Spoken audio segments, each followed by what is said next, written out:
नमस्कार। इशारों इशारों में आपका स्वागत है। मैं हूं संकेत उपाध्याय। कल राहुल गांधी, कांग्रेस के नेता राहुल गांधी ने एक इवेंट था जिसमें वो ब्राउन यूनिवर्सिटी के छात्रों से बातचीत कर रहे थे। एक चीज़ जो बतानी पड़ेगी, मैंने भारी भरकम हिस्सा जो है उस बातचीत का उसको सुना, और उस बातचीत में मैं एक तो बात कह सकता हूं कि राहुल गांधी ने हर किस्म के सवाल, जैसे भी सवाल थे, आड़े टेढ़े, ऊपर नीचे, दाएं बाएं, मतलब साफ लग रहा था कि इसमें स्क्रिप्टेड नाम की कोई चीज़ नहीं है। ऐसा कुछ नहीं है कि जो भी बोला जा रहा है उसमें वो किसी स्क्रिप्ट पर आधारित है, या जो भी उसमें बोला जा रहा है या सवाल पूछा जा रहा है वो किसी स्क्रिप्ट पर आधारित है। बड़ा भारी मजाक भी सोशल मीडिया पे लोग उड़ा रहे हैं इस बात का कि राहुल गांधी से इस किस्म के सवाल नहीं पूछे गए कि वो आम किस तरीके से खाते हैं, चूस के खाते हैं या काट के खाते हैं, टॉनिक कौन सा पीते हैं और थकते क्यों नहीं हैं। इस टाइप के सवाल उनसे नहीं पूछे गए। तो एक फ्री फ्लोइंग कॉन्वर्जेशन थी जो कि होनी भी चाहिए, जो कि बहुत अच्छी बात थी। बहरहाल ये तो हो गई कि वो उसमें कंटेंट कैसा था, उन सब चीज़ों के बारे में। अब आइए बात करते हैं कि उन्होंने बोला क्या। बहुत सारी चीज़ें वो बोल गए जो कि कुछ हद तक कुछ लोगों की टीस को भी बयां करती है, लेकिन एक विचार ये भी हो सकता है कि ये एक ऐसे राजनेता का प्रतिबिंब है या दर्शाता है जो शायद कुछ हद तक हताश भी है और निराश भी। क्या ऐसी स्थिति है राहुल गांधी के साथ आज की इस तारीख में? ये एक सवाल है, और ये मैं क्यों कह रहा हूं वो मैं अब आपको इस बात का उल्लेख करूंगा। ये मैं इसलिए कह रहा हूं क्योंकि राहुल गांधी ने तमाम ऐसी बातें करी जिसमें ऐसे लग रहा था कि वो कुछ अंदर दर्द या टीस लेकर के बैठे हुए हैं। उन्होंने जिक्र किया इंस्टीट्यूशंस का। देखिए, किसी भी देश में लोकतंत्र तभी सफल होगा जब आप लोगों में नहीं, संस्थाओं में निवेश करेंगे। और अगर आप संस्थाओं में निवेश नहीं करेंगे और नेताओं में निवेश करेंगे तो फिर गड़बड़ शुरू होगी।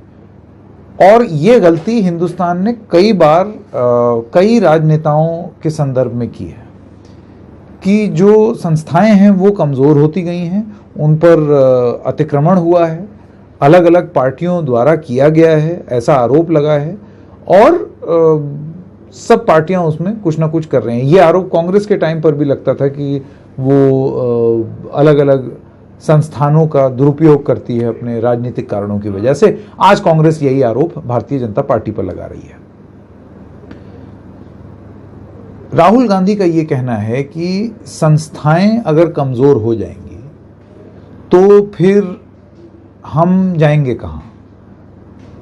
उनसे सवाल यह पूछा गया कि भाई आप अपने आप को मजबूत विपक्ष की तरह क्यों नहीं प्रस्तुत कर पाते हैं। तो उनका यह कहना है, मैं बोलना चाहता हूं लेकिन मुझे उस तरीके का कोई प्लेटफॉर्म ही नहीं मिल रहा है, तो मैं कैसे बोलूं, कहां बोलूं। मुझे उस तरीके का संस्था का जो समर्थन मिलना चाहिए वो संस्थाओं का समर्थन नहीं मिल रहा। मीडिया का उन्होंने जिक्र किया कि मीडिया में आप देख लीजिए कि मीडिया जिस तरीके से हमको दर्शाती है या हम जो भी चीज़ करते हैं उसको दिखाती ही नहीं है, और एक ही किस्म की राग आलाप रही है, एक ही तरफ का गुणगान कर रही है। तो ये कहाँ तक सही है?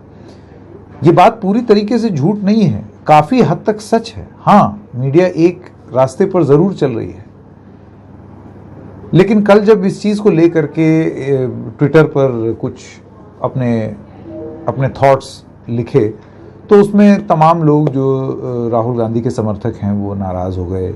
उनका ये कहना था कि जो व्यक्तिगत टीका टिप्पणी है उस पर तो मैं बिल्कुल भी टिप्पणी नहीं करूँगा, लेकिन उनका ये कहना था कि ठीक है, आपकी बात सही है कि वो उनको मजबूती से आना चाहिए, वो इस तरीके के बने कि अपने आप ही लोगों के पास कोई विकल्प ही ना बचे, वो उनको दिखाएं। लेकिन क्या वो गलत बोल रहे हैं? कुछ उन्होंने जो बात बोली है कि विपक्ष की बात को काटा जाता है, क्या उन्होंने कुछ गलत बोला है? ये लोग एकदम सही कह रहे हैं। बिना व्यक्तिगत टीका टिप्पणी किए जो राहुल गांधी के समर्थक हैं, जो कि ये मानते हैं कि राहुल गांधी सही बोल रहे हैं, तो वो मैं भी मानता हूं कुछ हद तक एकदम ठीक बोल रहे हैं। मीडिया में एक ऐसा तबका है जो कि जबरदस्ती विपक्ष की आवाज को दबाता है, लेकिन ये कहना कि क्योंकि मीडिया में ही हम नहीं दिख रहे हैं इस वजह से, ये कोई नहीं मानेगा। आप मीडिया से नहीं हैं, सीधी सी बात। राजनेता अगर कुछ करेंगे और उस बात में दम होगा और उसका जमीनी स्तर पर उसका कुछ इम्पैक्ट होगा, उसका कुछ असर होगा, तो कौन नहीं दिखाएगा? धीरे धीरे दिखाएंगे। और अपना रसूख बनाने के लिए क्या मीडिया की इतनी ज्यादा जरूरत है? क्या राजनेता मीडिया पर इतना ज्यादा निर्भर हैं कि उनको हर समय मीडिया एक लाठी की तरह चाहिए कि उनकी वाली बात कहे? वो भी आज के इस ज़माने में जब इतनी बातें हो रही हैं कि कौन टीवी देखता है, कौन अखबार पढ़ता है, सब कुछ तो सोशल मीडिया पे होता है। तो सोशल मीडिया पे तो सब कुछ है। आपकी बात जो है वो लोगों तक क्यों नहीं पहुंच पा रही इस सोशल मीडिया के युग में? इस संदर्भ में मेरा ये मानना था कि ये ऐसे लगता है कि जैसे एक अंग्रेजी का एक शब्द है डिफीटिस्ट, पहले से ही हार मान लेना, उस तरीके का एक एटीट्यूड क्या राहुल गांधी का हो गया है। ये एक विचार था। अब इस पर मत बटे हुए हैं और बटे रहना लाजमी भी है। एक लोकतंत्र में हमेशा मत बटते हैं और बटना भी चाहिए, क्योंकि वो ठीक है। एक जैसे सब लोग हो जाएंगे तो फिर लोकतंत्र कहाँ रहेगा? वो तो भीड़तंत्र हो जाएगा। शायद यही आरोप लगा भी रहे हैं राहुल गांधी कि भीड़तंत्र हो गया, सारी भीड़ एक दिशा में चल रही है। इसके अलावा राहुल गांधी का एक और बयान था जिसमें उन्होंने ये बोला कि जब उनसे सवाल पूछा गया कि चुनाव में तो जीत ही रही है सरकार, चुनाव देखिए, चुनाव हो रहे हैं, वो चुनाव में जीत रही है। चुनाव ही तो तरीका होता है जिससे पता चलता है सरकार लोकप्रिय है या नहीं है। तो उस पर उन्होंने कहा, देखिए चुनाव तो सद्दाम हुसैन भी जीतते थे और चुनाव तो मुअम्मर गद्दाफी भी जीतते थे। अब इस बयान के बाद एकदम से भारतीय जनता पार्टी हावी हो गई। भारतीय जनता पार्टी का ये कहना था, कुछ भारतीय जनता पार्टी के नेताओं ने और जो उनकी जो समर्थक हैं, उन्होंने ट्विटर पे जाके कुछ पुरानी तस्वीरें निकाल दी। राहुल गांधी की जो दादी हैं इंदिरा गांधी, उनकी सद्दाम हुसैन के साथ, और इंदिरा गांधी की कुछ तस्वीर मुअम्मर गद्दाफी के साथ, जिसमें राहुल गांधी भी फ्रेम में है, ये दिखाने के लिए कि भाई जिसकी बुराई कर रहे हैं आप ज़रा ये भी देख लीजिए। बहरहाल ये तो राजनीति है, राजनीतिक बयानबाजी है जो चलती रहेगी। इन सब के अलावा जो प्रकाश जावड़ेकर हैं मंत्री भारत सरकार के, उनका ये कहना है कि इन बयानों को गंभीरता से ना लिया जाए। आप एक देश की चुनी हुई सरकार को, मतलब इतना निरादर कर रहे हैं एक चुनी हुई सरकार का कि आप उसकी तुलना आप कर रहे हैं मुअम्मर गद्दाफी से और सद्दाम हुसैन से। फिर उनका ये कहना था कि हाँ, 2 साल ऐसे थे हिंदुस्तान के इतिहास में जो कि बिल्कुल इन्हीं 2 नेताओं की कार्यशैली को प्रदर्शित करते हैं, और वो 2 साल थे सन 75 से लेकर सन 77। दोबारा से जिक्र इस बात का जो आपातकाल लगा था, इमरजेंसी लगी थी।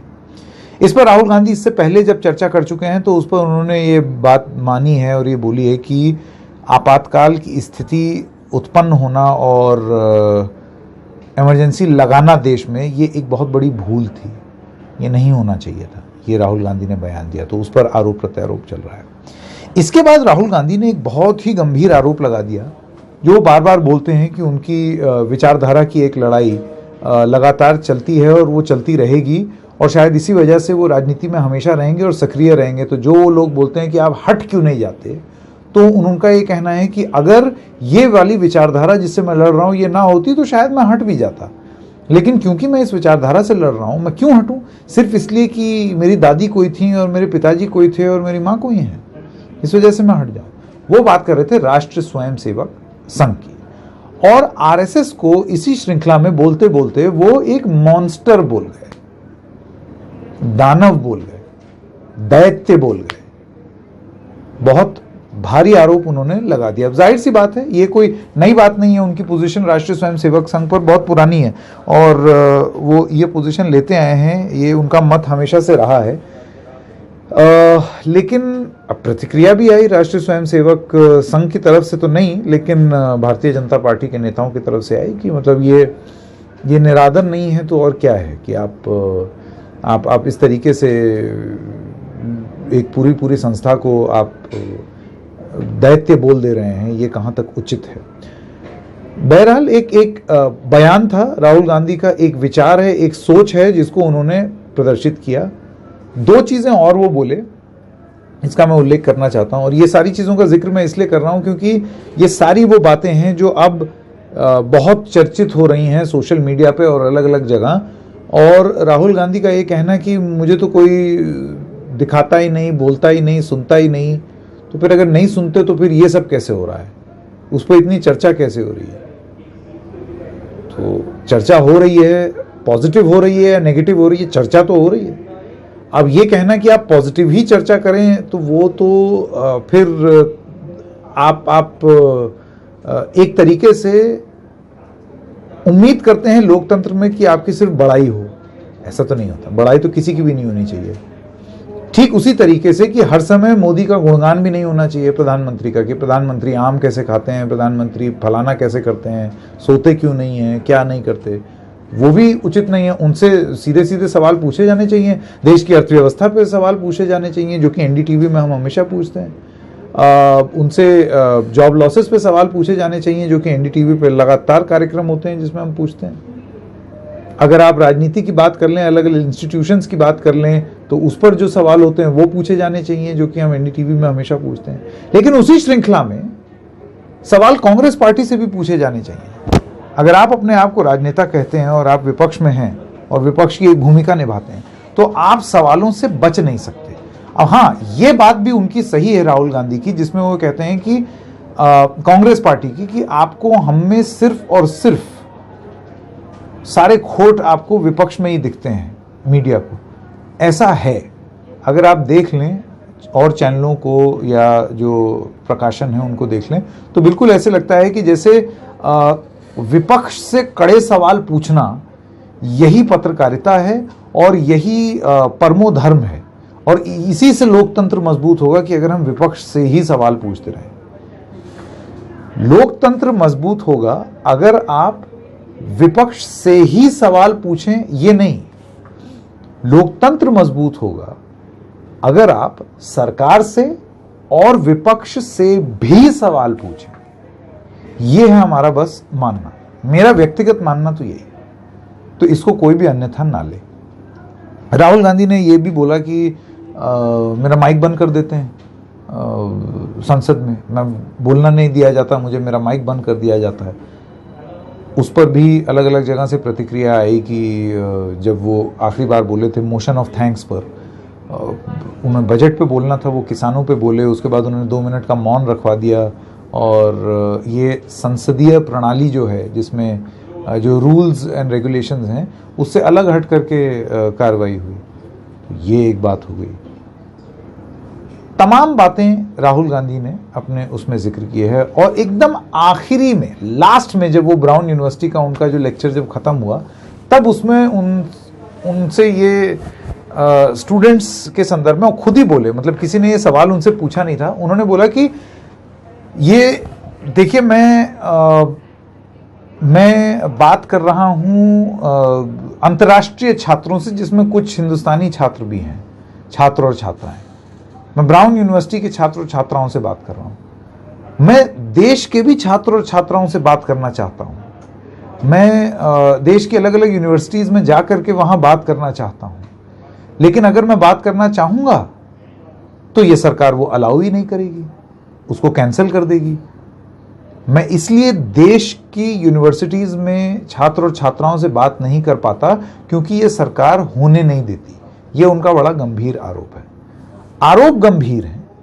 और इसको सिर्फ ये बोल करके नकार देना कि हैं राहुल गांधी, ये भारतीय जनता पार्टी नहीं कर सकती है।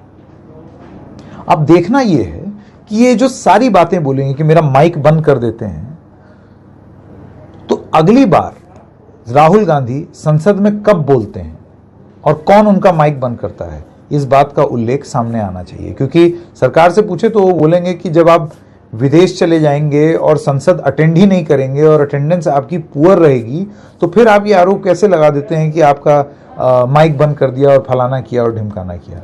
आप आइए, कमिटमेंट दिखाइए अपना संसद में और बोलिए जो आपको बोलना है, कौन रोक रहा है आपको।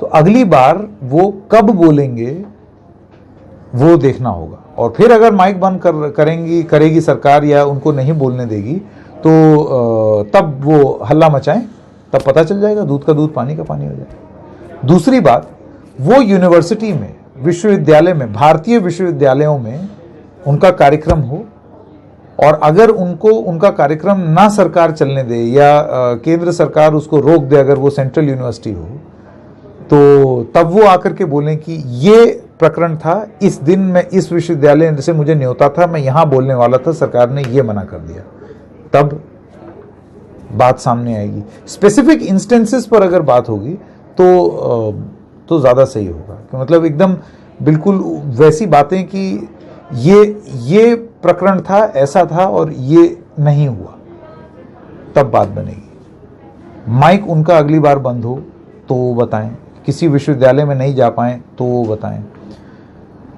अब जो अलग अलग संस्थाएं हैं उन पर तो बातचीत हो ही रही है, किस तरीके से उनका दुरुपयोग हो रहा है उसके बारे में भी विपक्ष और सरकार के बीच में लगातार चलती रहती है कार्रवाई। इन सब चीज़ों में आप इस डिबेट को कहाँ पाते हैं? आपको क्या लगता है कि जो वो बात बोल रहे हैं वो बात सही है या गलत? उनकी बात कुछ हद तक सही लगती है, लेकिन राहुल गांधी पर जो सबसे बड़ी आलोचना उनकी ये है कि वो बात सही करते हैं लेकिन बात कंसिस्टेंटली नहीं करते, कि वो थोड़ा सा बात करेंगे उसके बाद फिर वो फुर्र हो जाएंगे, या उनकी बात में कंटिन्यूटी नहीं है। ये एक उनके ऊपर बहुत तगड़ा आरोप समय समय पर लगता रहा है। आगे क्या ये आरोप हट पाएगा? एक सबसे बड़ी चीज जो जाते जाते मैं आप लोगों से कहना चाहता हूं, वो आप भी सोचेगा उस बारे में। इस देश में बहुत सारे ऐसे लोग हैं जो अपने आप को न लेफ्ट में गिनते हैं न राइट में गिनते हैं। बहुत, आप बताइए कि ये जो आइडियोलॉजी और ये जो बड़ी बड़ी बात होती है, आइडियोलॉजी और आइडियोलॉजी की जंग, भूखे भजन न होए गोपाला। अगर आप लोगों का पेट भर देंगे, लोगों को रोजगार दे देंगे, तो वही सबसे बड़ी आइडियोलॉजी है। तो उसमें कोई लेफ्ट और राइट की जरूरत नहीं है। जो बेस्ट तरीका हो जिससे आपकी अर्थव्यवस्था सुधर सके, जो बेस्ट तरीका हो जिससे लोगों को रोजगार मिल सके, अर्थव्यवस्था का चक्का घूम सके, अशांति ना हो समाजों के बीच में, एक इस तरीके का अगर माहौल बनता है तो वो अपने आप में एक आइडियोलॉजी है। देश की लोकतंत्र को आगे बढ़ाने की आइडियोलॉजी, आगे बढ़ाने की विचारधारा।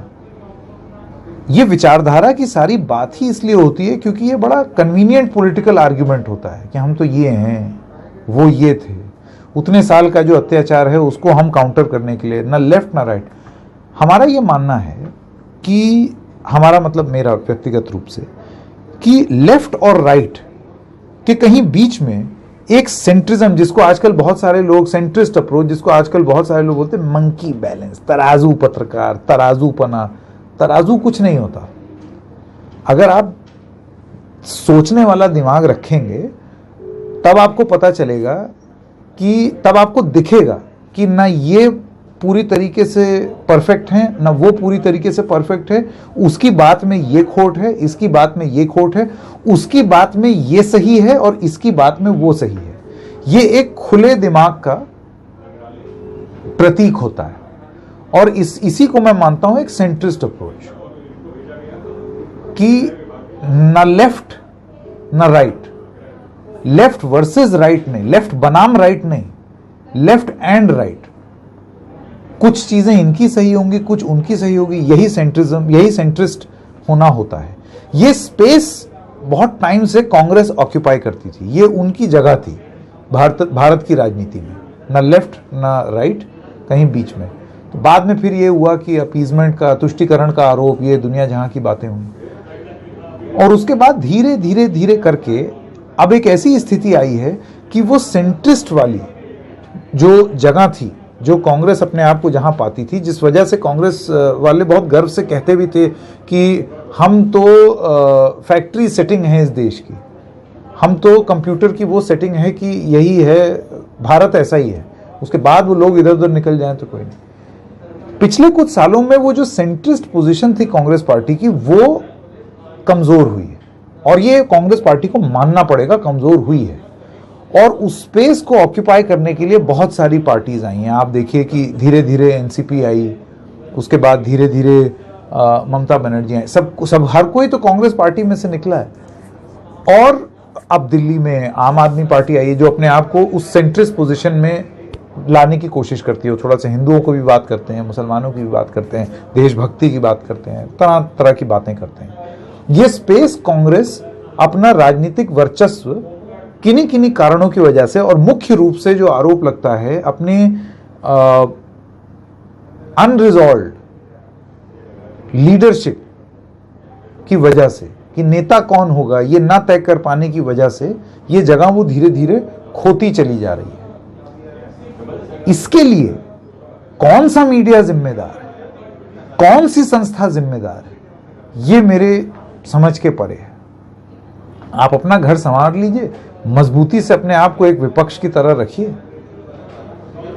संस्थाएं तो आरोप तो लगते ही हैं। अगर आप मीडिया एक बार के लिए अगर छोड़ भी दें, क्योंकि एवरीबडी शूट्स द मैसेंजर, ठीक है, मीडिया तो हर कोई गाली दे करके निकल जाता है।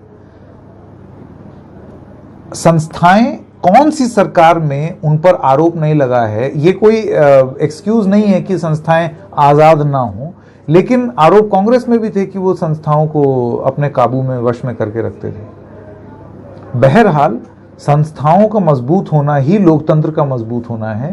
मजबूत नेता नहीं, मजबूत संस्थाएं लोकतंत्र को आगे बढ़ाती हैं। तो बात जो वो बोल रहे थे वो गलत नहीं थी, सारी बातें सही थी, लेकिन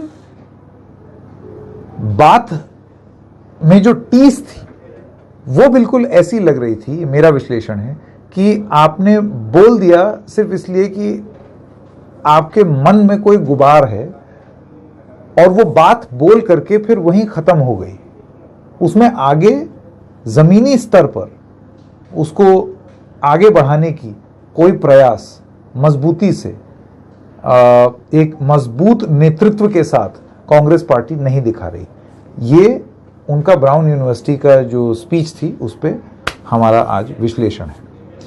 तो आज इशारों में बस इतना ही। हम फिर मिलेंगे किसी और मुद्दे के साथ। तब तक के लिए नमस्कार।